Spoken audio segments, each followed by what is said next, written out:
Welcome to This Organized Life. If you're a mom, wife, or coffee lover seeking advice on how to reduce clutter and reclaim time, look no further than your host, Lori Palau, founder of Simply Be Organized and author of Hot Mess, a practical guide to getting organized.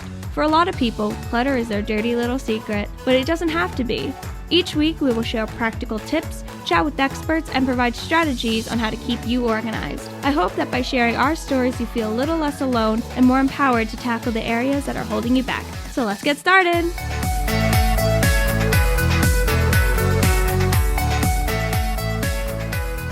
want to just put yourself on mute for a second while I do the intro. That would be awesome. And then we'll get going. All righty. Hi, everybody, and welcome to today's episode of This Organized Life podcast. I'm your host, Lori Palau, and I am really excited and inspired for today's episode. So just a quick disclaimer, the episode today is we're going to be talking about kind of a heavy topic, or a topic that is notoriously something that a lot of people don't want to talk about, which has to do with kind of end of life funeral planning. And for many people, that's just a topic that doesn't seem necessarily anything that they want to talk about. Also, a lot of times people might think, what does this have to do with the world of organizing? But in the past, we've done a couple of different series and episodes on kind of end of life planning, from getting all of your ducks in a row, from finances and wills and all of that type of, tying up all those loose ends for people. But today we're going to actually be talking about the actual funeral planning and what happens afterwards. And again, this is something that is really important for people, kind of like, what are your wishes? What do you want? How do you honor those people? And what can you do proactively while we're still here to be thinking about it, to be starting those conversations? Where do you go? How do you bring those topics up? These are heavy topics that a lot of us don't really want to talk about. And even if we do want to talk about it, we might not know the best time and way to approach them. And so my guest today is going to talk all about it. So joining me today is Dean Lambert. Dean is the founder of the Love Always Project, and he's going to go into his story of how he got involved in this project.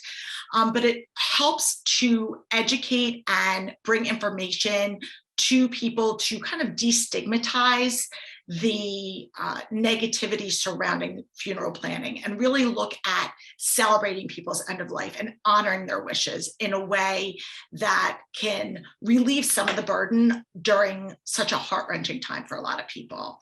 And we're going to be talking about some actionable, practical steps that we can take.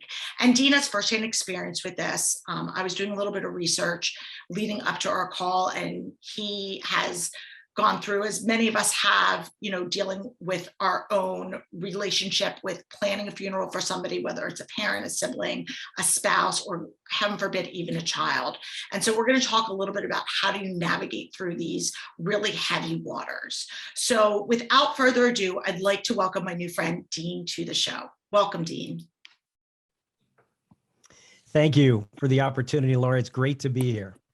I am really happy to have you here. And again, I gave a very, very top line overview to our listeners about kind of what we're going to be talking about today. But in your own words, can you just tell our listeners a little bit about who you are and your backstory and kind of how you got into doing this? Sure. I never thought I'd be doing this. And in fact, unless you were a funeral director in a family business, most of us who are sort of supporters of the funeral profession and kind of found our way here one way or another.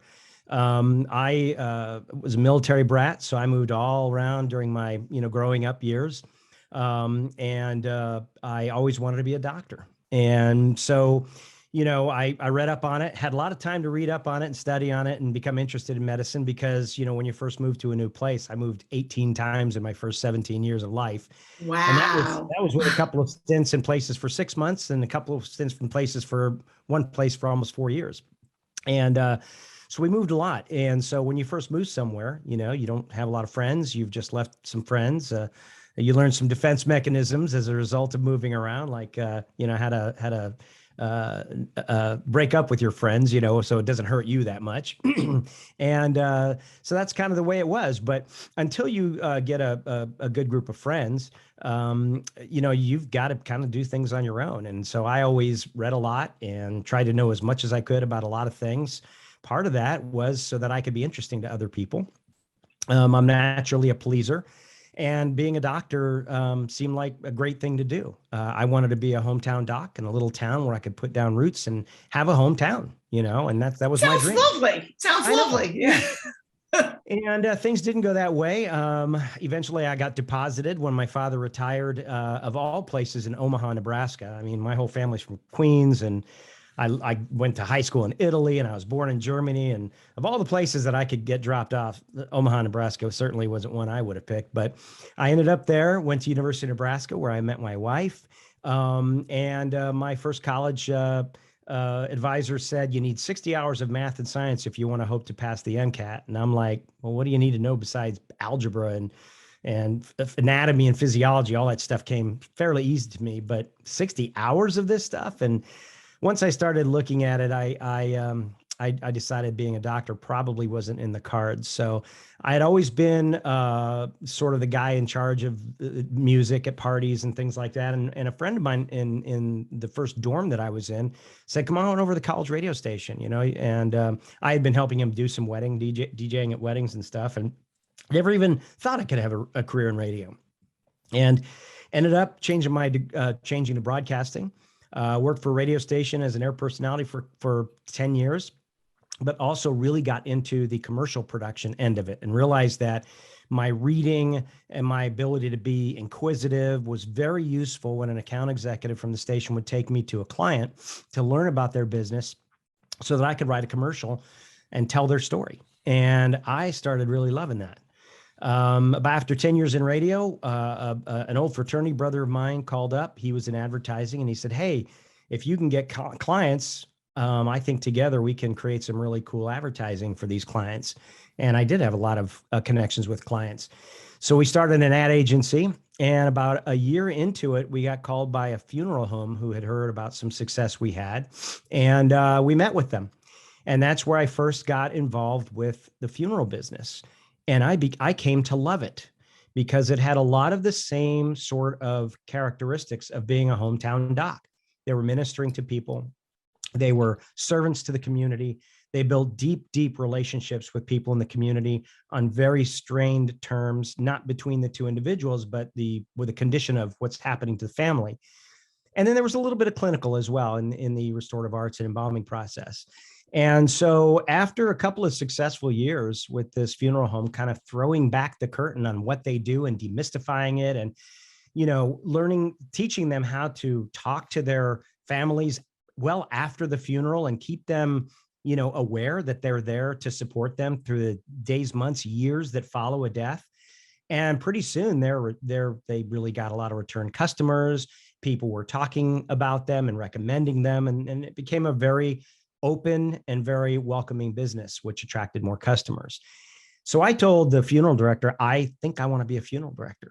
And he was my mentor. And he said, I think I would love you to be a funeral director, but no.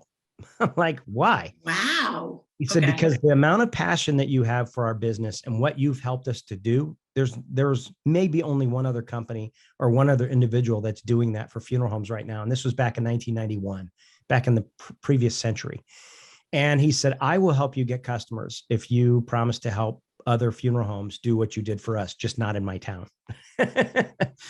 And I said, okay. And that was my business partner did not want to necessarily go down that route. And so a few years later, we kind of split up, and I immersed myself in the funeral business. After, I was working with a couple of hundred clients, and got connected with a company that funds prearranged funerals that worked with 2,500 funeral homes instead of 200 funeral homes.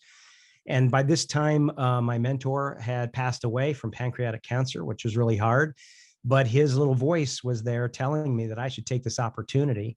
It would help my family out. When you own a business, it's tough. My wife was commissioned sales at the radio station.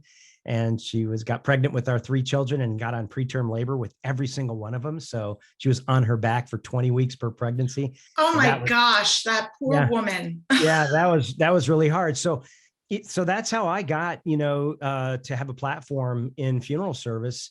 And I kind of was and still am, I think, a kind of a firebrand, talking about how they needed to change how they approach consumers and talk to consumers. And one of the ways that they could do that is to be funeral planners, not just funeral directors, to promote themselves as people who want to encourage folks to think about how they want to be remembered, and to communicate that to their families. So on the worst day of their lives, they're not having to think about the details of what to do with them and to guess what they would have wanted, when really what they should be focusing on is remembering this person and being with the family and talking about, memories, and, coming to grips with what the next day is going to be like, because they can't call that person up and tell them how their day went. Yeah, I mean, I think it's so fascinating, and I'm thinking back. So I lost both of my parents, and my mom specifically was really unexpected, and so it was 11 years ago. But I remember sitting in the office at the at the funeral home, and I was with my dad and my sister, and everyone was kind of in shock, and so there wasn't like a conversation. It wasn't like she had been declining, and we had talked about kind of what her plans were, and we were all just like kind of scrambling, and we had different thoughts of what she would want, what she wouldn't want, what do we do, what do we not do. And again, I just keep thinking from a proactive standpoint, I just thinking the planning part of it would have made it so much easier for us as we were dealing with the shock and the loss of losing her.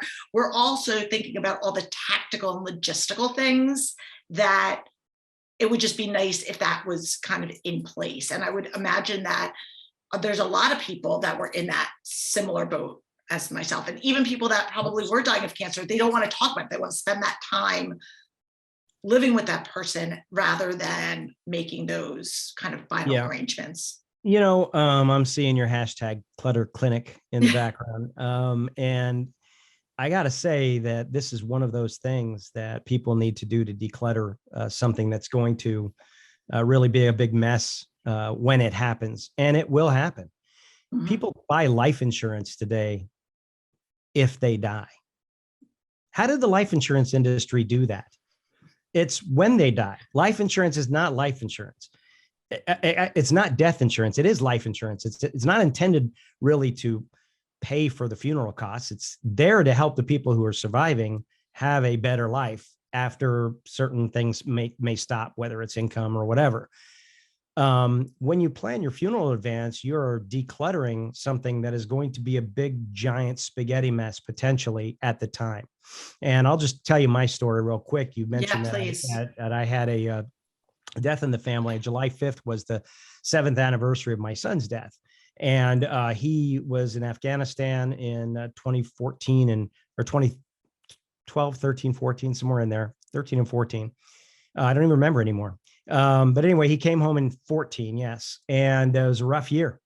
And he had seen and done some things that were, you've heard the stories. And July 5th, I couldn't find him in the house. My car was gone, and we ended up eventually finding him. And he had planned his death. It was suicide. He had planned his death better than most people plan their funerals. He had left behind in a diary some messages to each of us in the family. He was wearing his camouflage uniform. It was perfect. He had his dog tags wrapped in one hand. He tried to, and this is kind of poignant for today. I certainly hope this doesn't start any political conversations, but he had tried to buy a shotgun. Couldn't get a shotgun. Mainly, I think it's because where he worked. I mean, it was a sporting goods store, and they maybe didn't sell to employees, but I think he did somehow get caught on the NCIS. But he was able to buy a black powder rifle, which is a single shot 50 caliber thing. And that's what he did it with. But I mean, that's just that's a methodical thing. It's not like it's an automatic firearm that you just pop in something in the magazine. You've got to prepare the weapon to discharge. He had 3 beers with him. He did it in the most beautiful place by a river that unfortunately I get to drive by every single day. On the other hand, 1 mile from where I live and I get on the interstate every day is the Veterans Cemetery where he's buried. But my point is that my wife and I we both work for funeral professionals. She's working with funeral homes right now in Southern Missouri. And so when Adam died, and I had called everybody and said, I'm down here by the river, and unfortunately Adam's gone. I called my wife, she came down, but the first call I made, both Adam and I rode with the Patriot Guard Riders, which I don't know if you know, it's an organization that does military motorcycle escorts for funerals, also public safety officers, things like that. And so we do these escorts. Adam, during the last year of his life, rode in the Patriot Guard chapter that I belong to. And so the first call I made was to my Patriot Guard captain for our state. And it was just an automatic response. I want the escort, and talked to him. And he said, we'll be there. Do you want to ride in it, or do you want to, follow? I said, no, I want to ride in it. And that was very clear-headed. We, of course, called the funeral home that we knew we wanted to use, which was hard because my wife's got all these clients, but oh my gosh, it was like Sophie's Choice where people going to get like. It really was. But I think everybody knew, who we should call, because the military makes its recruits talk to their families send a letter about what if. We knew some basic things. I'm Jewish. My wife isn't. By law, my kids aren't Jewish, but Adam was had an affinity for Judaism. He had talked to his younger sister about converting to Judaism. He had talked about birthright, which is a trip that young Jewish people go on. And that was what he wanted to do when he got out of the military. And so he had Jewish on his religious preference on his dog tags. So we knew that we were going to honor that and got the wooden casket. Did not intend to have, nor should we have had an open casket. And excuse me, a little cough button there. And so when we got down to planning the funeral, despite the fact that both my wife and I worked, I've been for 32 years almost in funeral service now. She's been almost 20. The funeral director was smart enough to take the care to go down the list very carefully with us. And you could see him pushing the blood went out of his finger as we started to talk about stories and go off the beaten path. And he knew how important it was to make sure that we stayed on track. So when he finally got to the livery, the cars, the coach, which is the hearse commonly known, and flower cars, family cars, things like that. He got to this one picture of what we call a Harley hearse. Now, through my career working with funeral homes, I've always been obviously a big fan of veterans and things. And I've talked to funeral homes about the importance of investing in a Harley hearse, because it is not only a military sort of thing, it's a show of honor for people in any kind of service. And so over my career, I mean, these things aren't cheap. They're $60,000 to $100,000, and they're ornate and beautiful. And a lot of funeral home owners have, because I've recommended them, gotten them and been very, very successful at using those for certain families. When this funeral director got to the picture of the Harley hearse, that is when I knew I was incapable of moving forward or making decisions, because despite everything I knew, when he got to that, I would not have asked him for that. And like, that's usually one of the first things that I talk about, in promoting a funeral home. And so as much as we knew, and as close as we are, when these things happen to you, you're out of your mind. You can't declutter. You don't know what's going on. And having more of these things planned in advance will not only help you avoid family squabbling over cremation versus not cremation, or the marker, or how much to spend, or any of that stuff, but it also makes sure that you don't miss a chance, that you only have one opportunity to get right. And in Adam's case, I knew that it was too hard. So we had to take a break. I mean, we broke for probably an hour or so until I just got my head wrapped around it. I didn't really get emotional. I just realized that, holy cow, I can't think. The other thing is that if you have all these things done in advance, it makes it a heck of a lot easier when things come up. So for example, all of Adam's Marines that were coming from the coasts. They all kind of settled wherever they were. They don't have a lot of money. They're young kids too. They all had to jump in cars and carpool from the coasts or wherever they were, north, south, east, west. And they needed at least 24 hours to get here because they were driving. Right. Now in the Jewish faith, it's a pretty quick process. They don't embalm or anything. The other thing is they wanted to see him.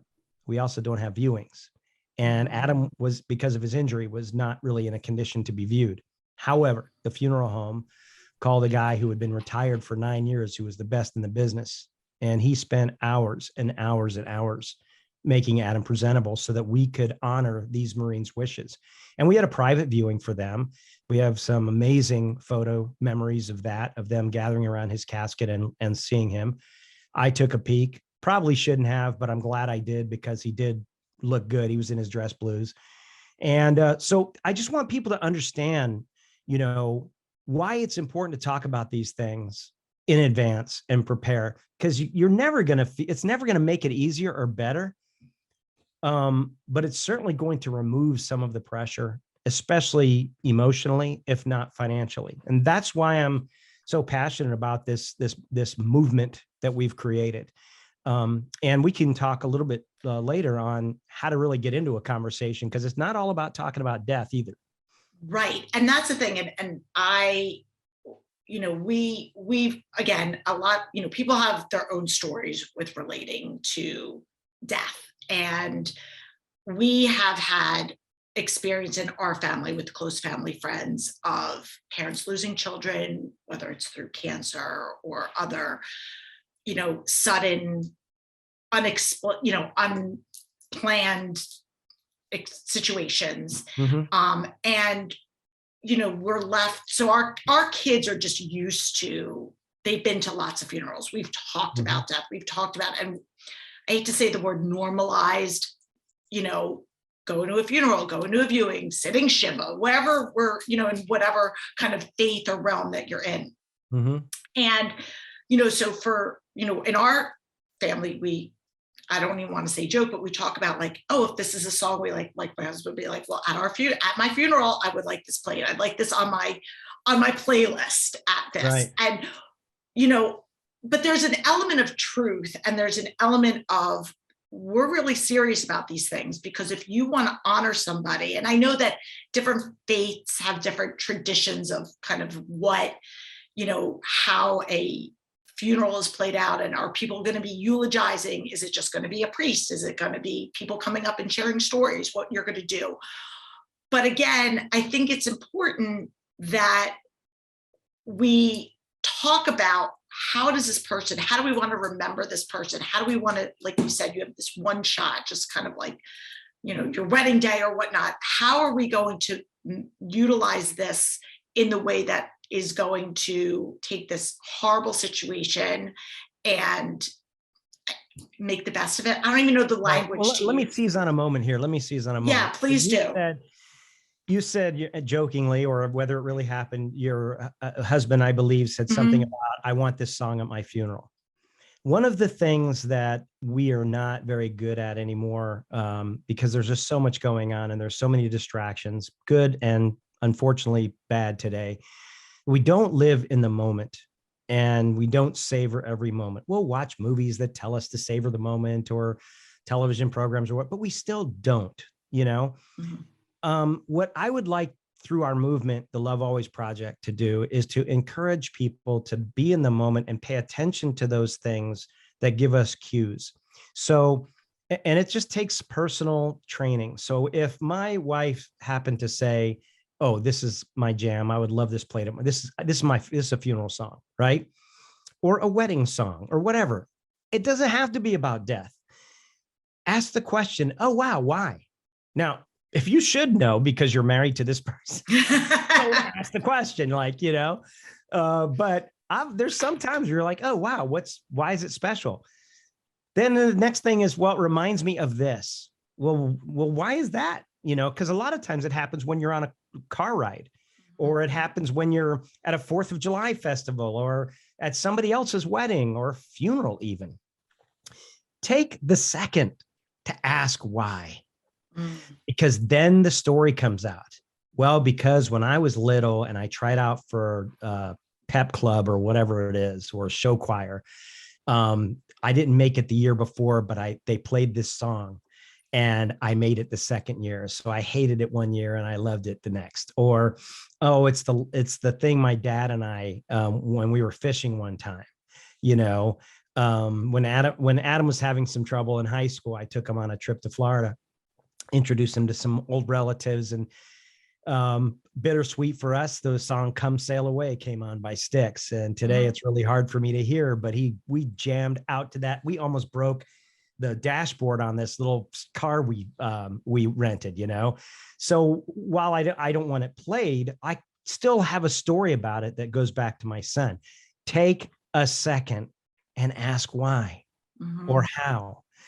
There, we put a meme up on our Instagram recently that said the things that people say at funeral. If you notice, you're just sitting there, with your family, and they're watching a particular scene on TV and they get a little bit sad. Hey, I noticed just afterwards. Don't interrupt them in the moment, but start to notice each other, because these are the moments that you will either know are special to them, or that can become special because you ask the question why.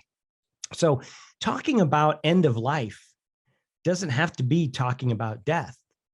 It could just be being in the moment and creating memories, or trying to figure out what's important to folks, so that when death happens, whether it happens unexpectedly, shockingly, tragically, or when it happens when you've got, God forbid, there's a long-term illness and you've got some time to share, which, by the way, there's a thing called anticipatory grief that happens with people that are taking care of somebody who has a long illness. They're anticipating the death. And so there's grief while the person's still alive.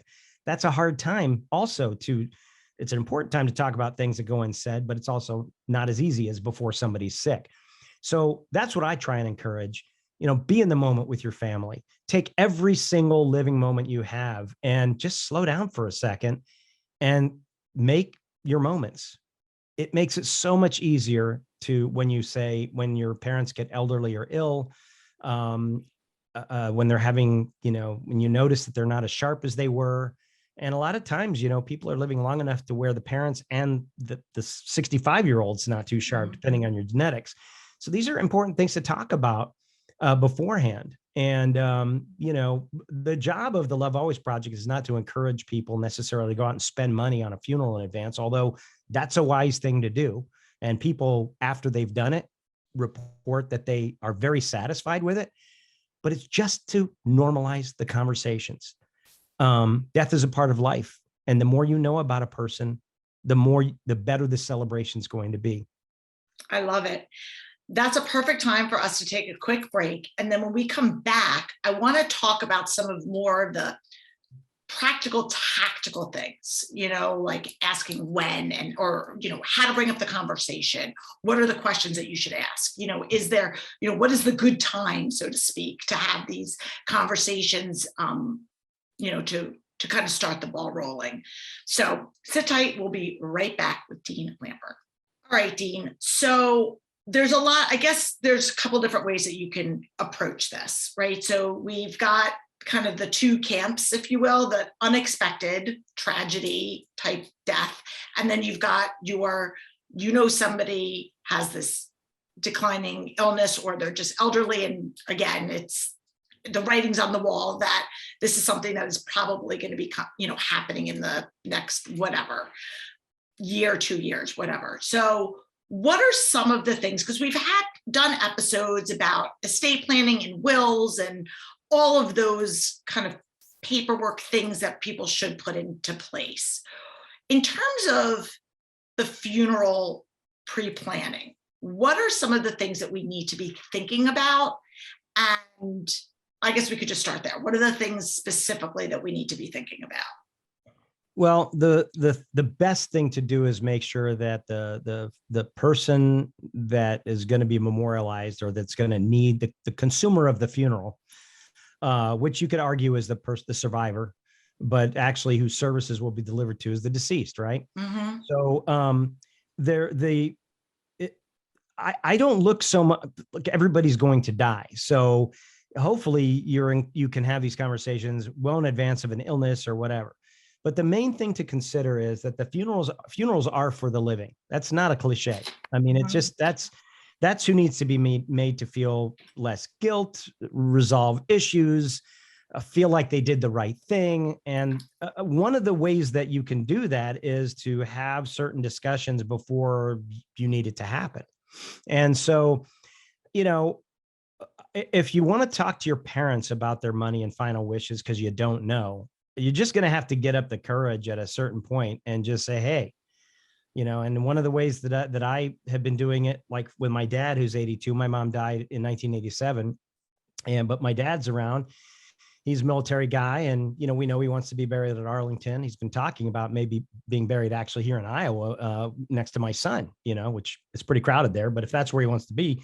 But we're having these conversations. The thing about it is, I have no idea, and it's just me and my brother, how much he wants to spend, if he still wants a military honors. He's remarried, you know, she's got a grown child. I mean, these are things that just mechanically have to be done. You know, it's going to be your responsibility. So you've got to just make it a point to have that discussion. Now, relationship dynamics are the things that stop people from having those conversations. You certainly, if depending on the type of relationship you have with your folks, you know, you've got to do it in a way that that they're not thinking you are trying to, you know, the first question in my family would, well, you know, you're not going to get my money right now, jokingly or not. That's, people project too much. But if you know you're going to be responsible for it or somehow involved, it's really up to you to try and find a way to ask the questions.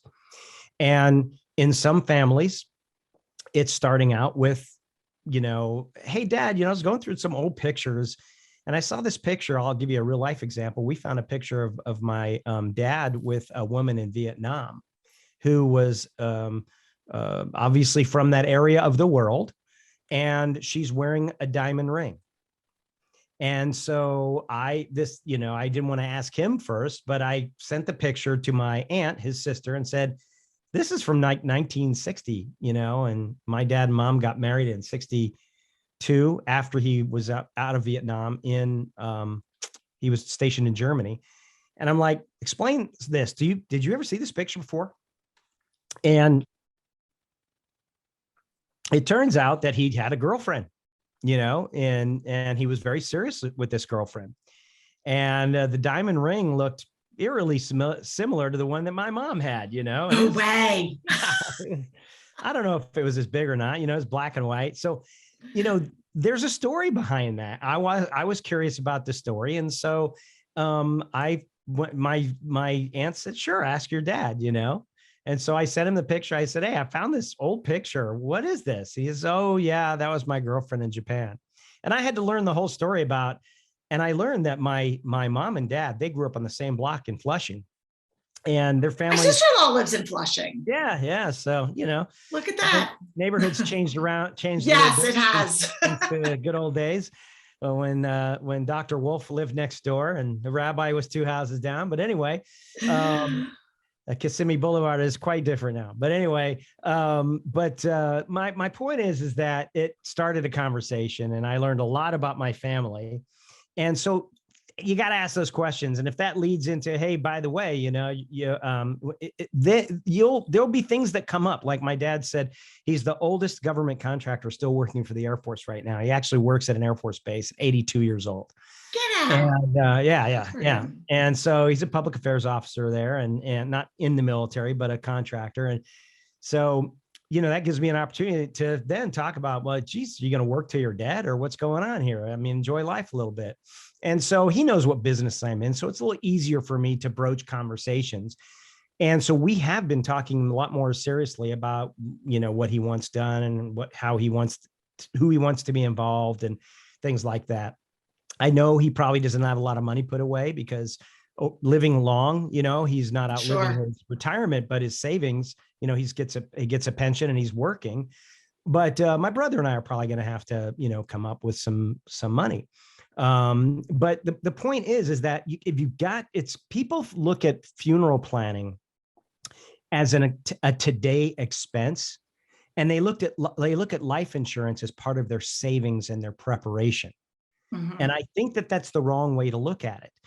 Yes, you're talking about it today. And yeah, you might have to start paying for it today, but it's just like any other planning for the future, because right now there are ways to plan and fund a funeral where, depending on how you fund it, and I don't want to get into the details too much because then I got a disclaimer.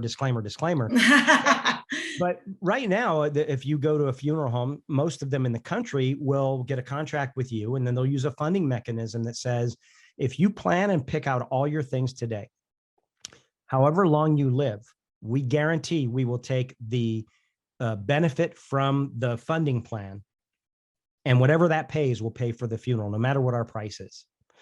So that's like buying a 2030 Cadillac today.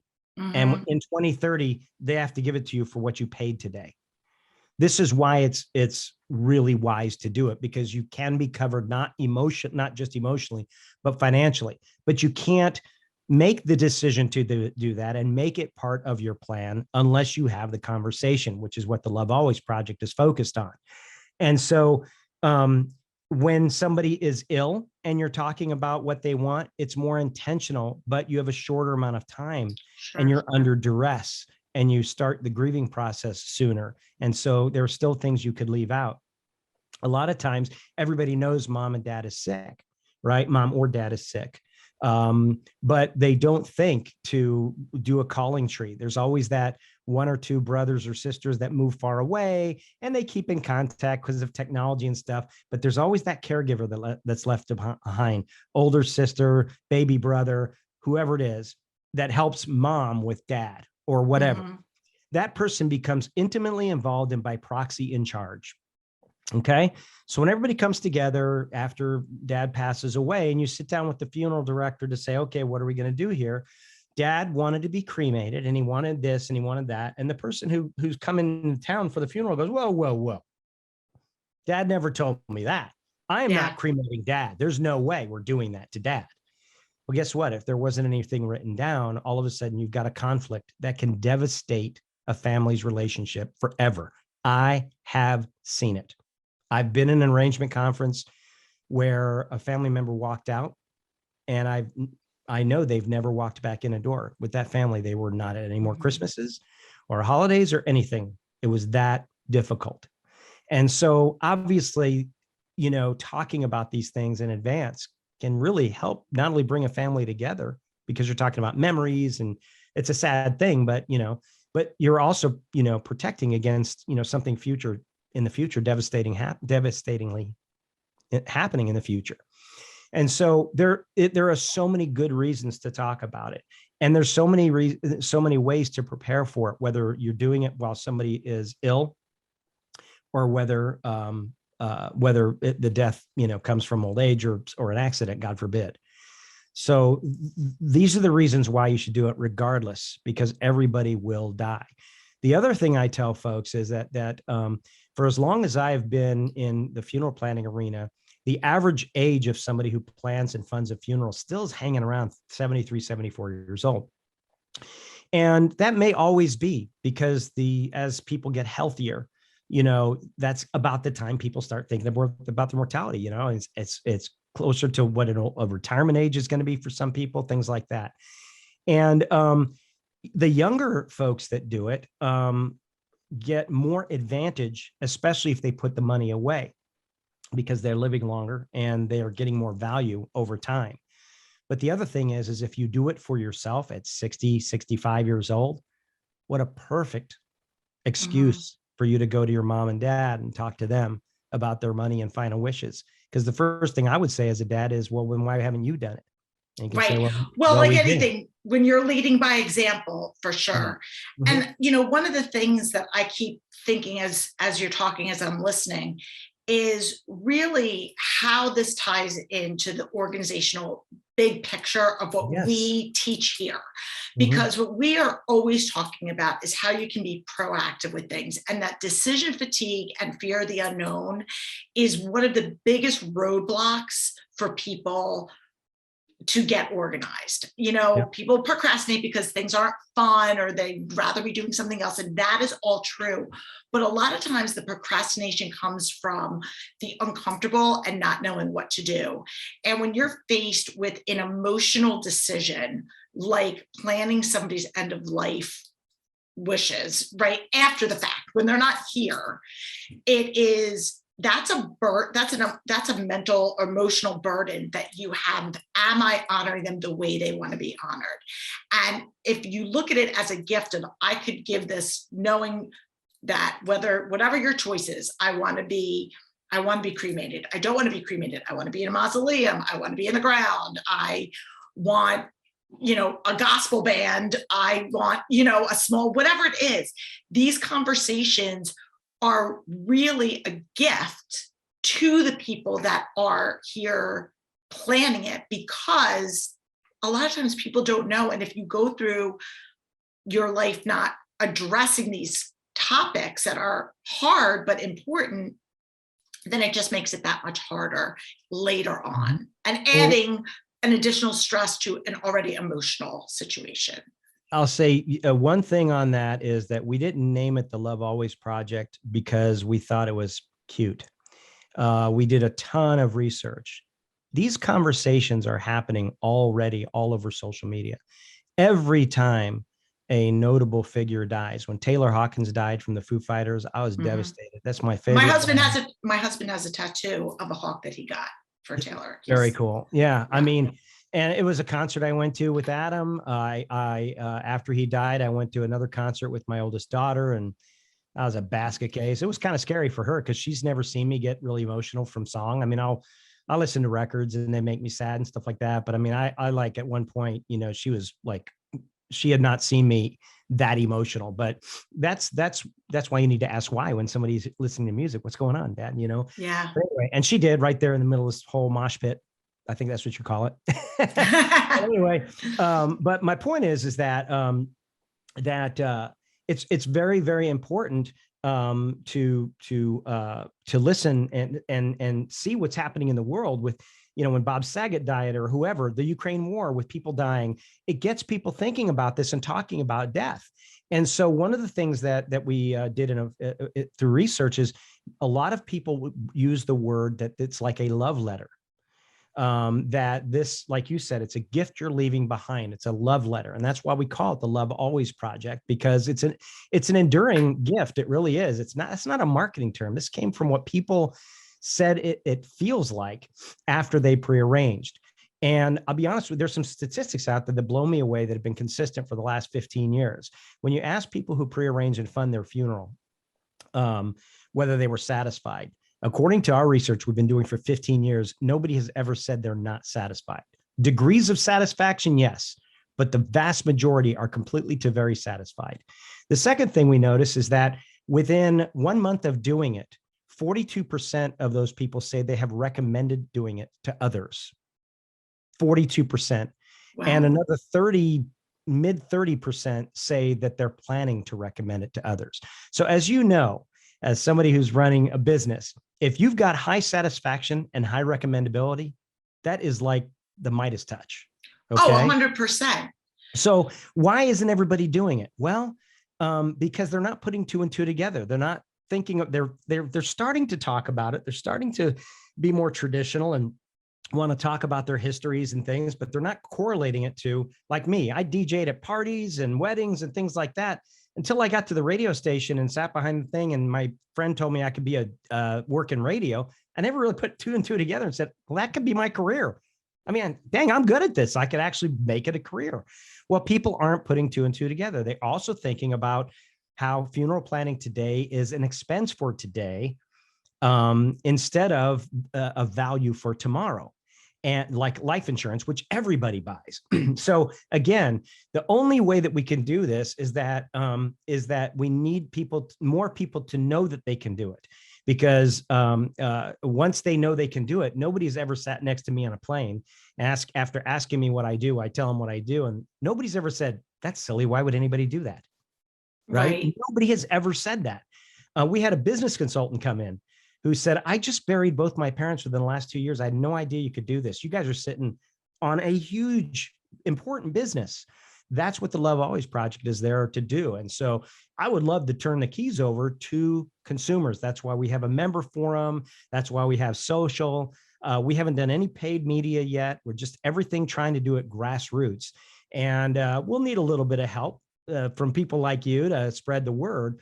But honestly, I would love people to learn from each other, because I can preach all I want, but it's based on my personal experiences. There's millions of experiences out there of people who have questions and don't know. Same thing with the work that you do, which is highly related to the Love Always Project. Part of funeral planning is getting the right documents together. Mm-hmm. I had to go through Adam's whole military file to find his DD 214, so that I could get him buried at the veteran cemetery and have military honors and all that other good stuff. I had to prove his rank and his awards and all that. And so that's just part of what it is to bury a veteran. And we had some of the details already, but when it comes to, somebody who was in a different job or whatever, that's a decluttering experience all of its own. Where are all the papers? Are they in the town that I'm in? Yeah. Do I have to go look at public files or file something to the Department of Defense? Is mom still around so I can ask certain questions? That's a whole decluttering effort in and of itself that people should do anyway. I should have a box that has my dad's stuff, and every time I talk, I should have my notes in there. I don't, but I have emails, and so that would be something I think that everybody should do, especially as they work with you.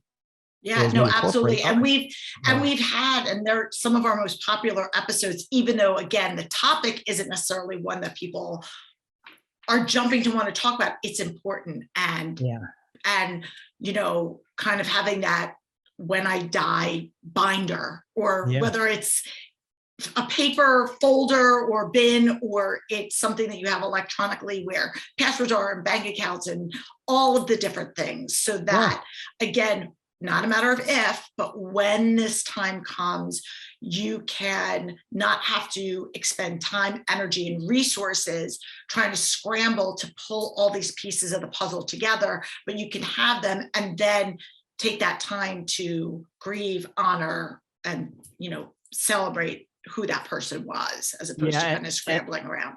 You're right. And the other thing I'll say is that I wish I could change American culture to believe funerals are usually hard.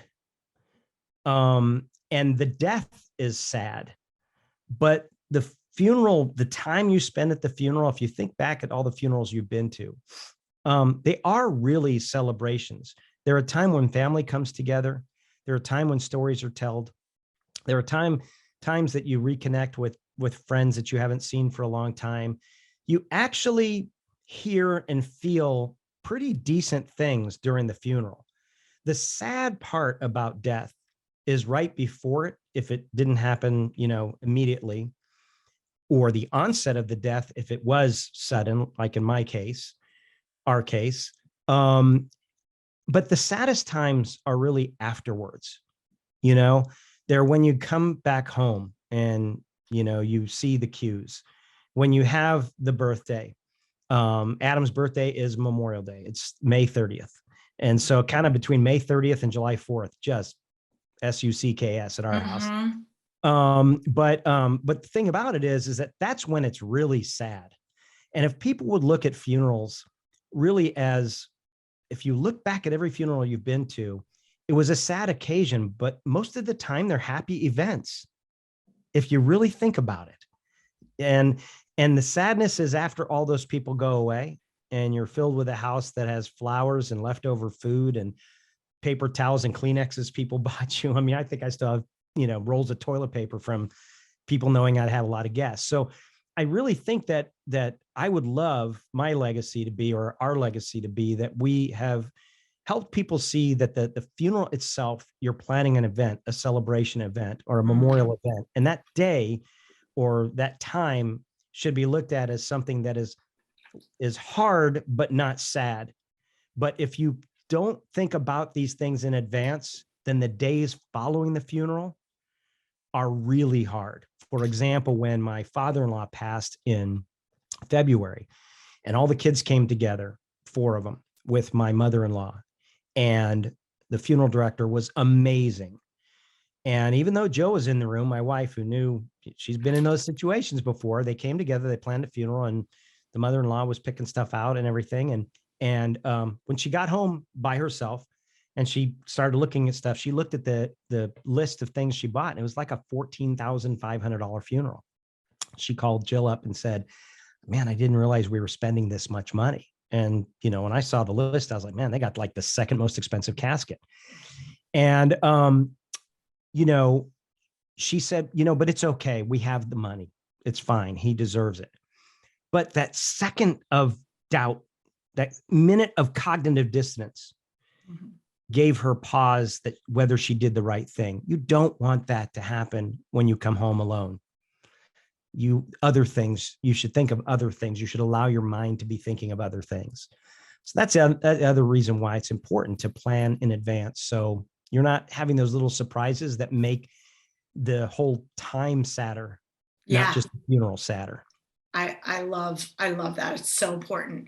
So before we take our last break, and I just want to kind of tie this up with a nice, neat little bow, if that's even possible. Where can our listeners go to learn more about the Love Always Project? First place I tell everybody to go is www.lovealwaysproject.org. We launched a couple of months ago.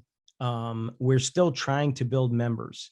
We have Instagram, we have Facebook.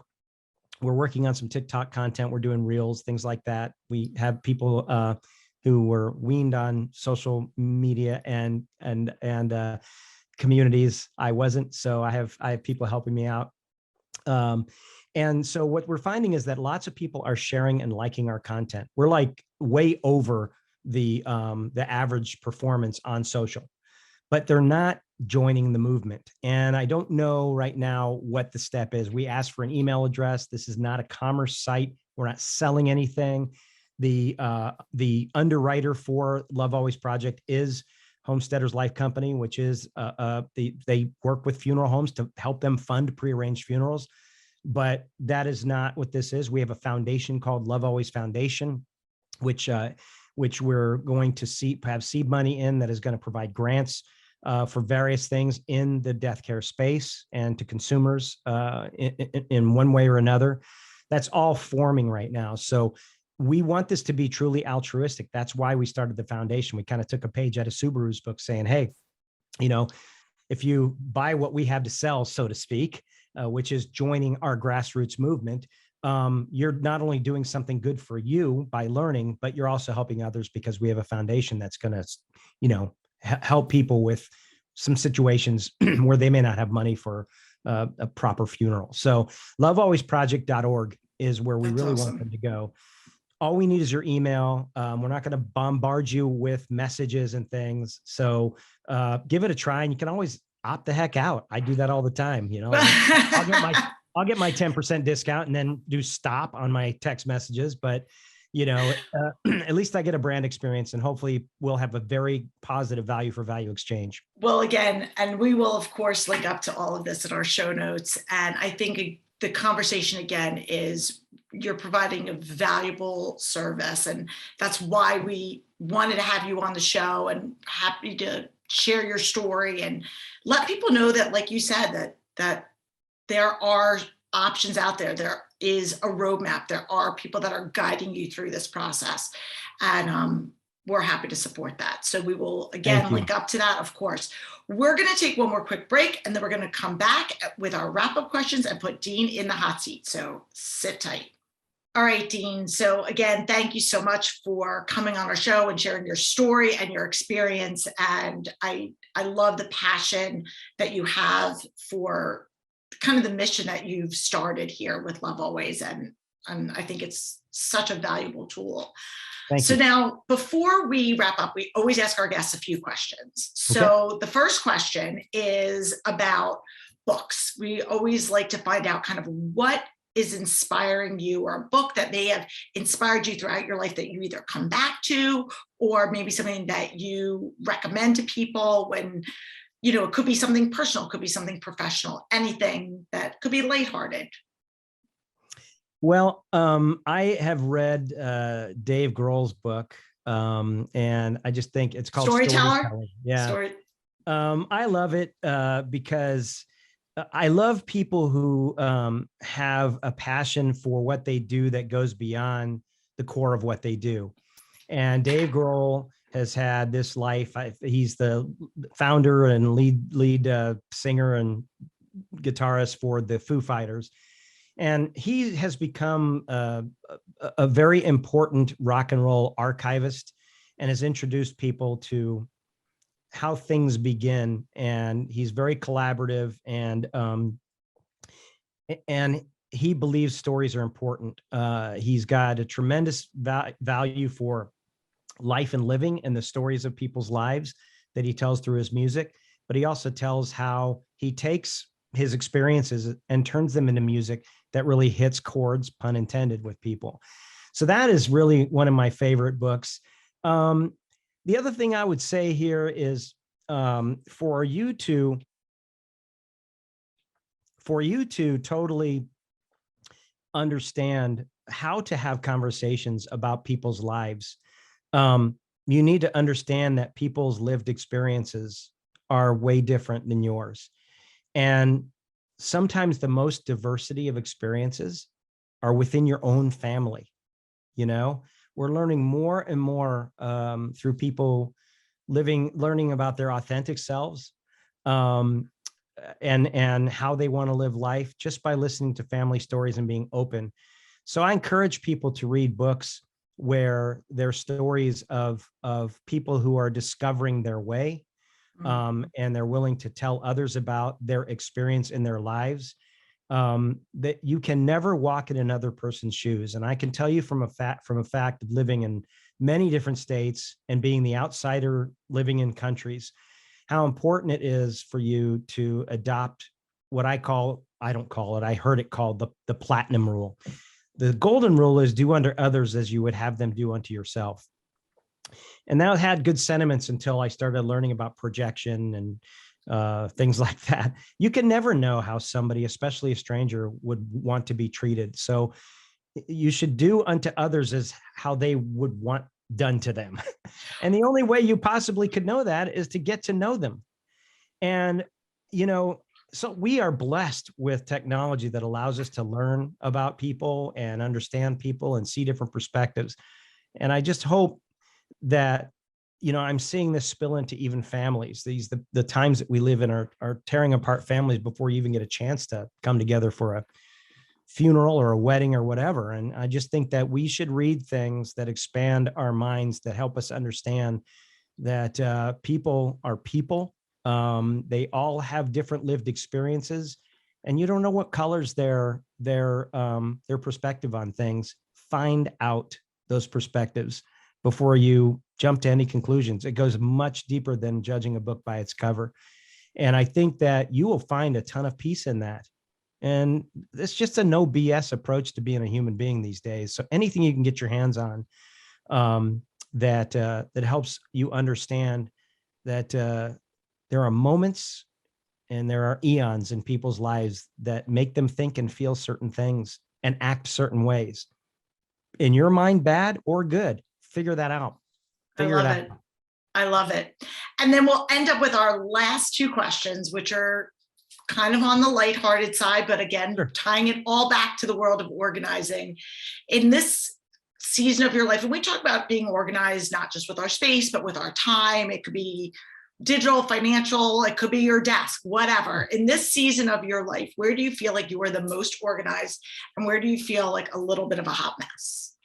Well, I feel like I'm most organized in my work. About 5 years ago, I told my organization that I wanted to work on this project, and I have about 5 years left of enthusiastic contribution. Every 7 years, I tried to sabotage myself at work, and thank goodness they saved me from that. And it's because I have this nomadic thing in me where I got to go to the next thing. Why? I grew up as a military brat.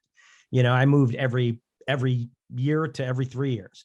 And so it's just this clock I have in me. And so I feel very calm and organized because we just promoted the person who was my second in command into doing my job. I'm transitioning to a new job for my last year in the company. And I have a budget plan for, the fact that my wife's going to be my sugar mama, so to speak, like she was for so many years when I was in the business. She loves working and she loves her job, and she's going to continue doing that. I'll still freelance and do some things, I think, hopefully still with the Love Always project. So I feel very ordered as the plan is happening and unfolding. Where I feel the least organized is we bought this house 7 years ago, thinking our kids would have grandkids and come back. And so we have a lot of space and we have some acres here in Iowa. We live in a very wooded area, which is strange for Iowa. And it's a beautiful house. But both my daughters now, one lives in Boston and one lives in DC. My youngest is getting married in October to a nice guy she met after her birthright trip, but in Israel. And he's from New Jersey. And so she is literally leading me back to my roots, so she's moving to Jersey next year, I think. Oh my gosh, we'll have to meet up because I'm like a stone's throw from New Jersey. So when you come back. Yeah, I will come back. Yeah. And he's actually from Marlborough, New Jersey, which is where my aunt lived. And she goes, "Oh, I know his people. He's cool." So anyhow, so aside from the wedding coming up in October and the fact that once my kids start having kids, my wife, who is from the middle of Nebraska, had to pull her kicking and screaming from Nebraska to Iowa. Go figure. I know she's going to want to be closer to the family. So I'm like, all right, we're going to have to move east. We're either going to we're not going to live in the heavy winter. The in-laws would love us to move to a beach, the Jersey Shore. Hit the Carolinas, go to the Carolinas. Yeah. So we're looking at possibly Wake Forest, but that's a couple of years off. So where I feel least organized, to answer your question, is we have a lot of stuff amassed here in the house in our large basement storage area, some of which is our children's who live in big city apartments, which they don't have room. Mm-hmm. And so we're actually going through, my wife comes back every night and she goes down there and works on one box at a time. And the only thing I have to tell her is, you got to be prepared to throw some stuff away or donate something. It's got to go out. You can't just look at the box and reorganize the box. So she's got to listen to our show. She's got to listen to our show. Tell her to pop in an episode while she's declaring it all. Inspire her. The one thing she hates for me to throw back at her, because she always asks me about this, is, does that give you joy? That comes from, you remember that show? Yeah, but I don't subscribe to that. Oh, but we say that all the time now as sort of it gets us to understand that we're at our limits and better stop, because that's that's the little poke before the fight starts. So anyway, I'm like, go through the boxes. And it's not that I don't have stuff or she doesn't have stuff. It's the what do we want to take with us to our smaller house in the Carolinas? Yes. Well, we can talk about that offline for sure. I can help out with that. Well, Dean, thank you so much for being a guest on our show. Thank you for coming on and talking about this really, really important topic. And for all of you out there, if this is your first time tuning in, please click the subscribe button wherever you are listening or watching. We are here every week with new episodes. Go back and listen to any of our past episodes. We are all over social media at This Organized Life Podcast. And until next week, I am Lori Palau. Peace out. Thanks for tuning in. If you like this episode, please spread the love and share it with your friends. And if this is your first time joining us, make sure to click the subscribe button wherever you are listening so you never miss an episode. And while you're there, please leave us a review so other people know that our show is worth the listen. You can also find us on YouTube and Instagram at This Organized Life Podcast. And if you'd like to connect with us, you can head on over to our website at simply the letter B like boy organized.com, which is filled with tons of resources, including free downloads, checklists, links to our amazing organizing partners, and all of our digital offerings. I'll see you next week for another episode of This Organized Life.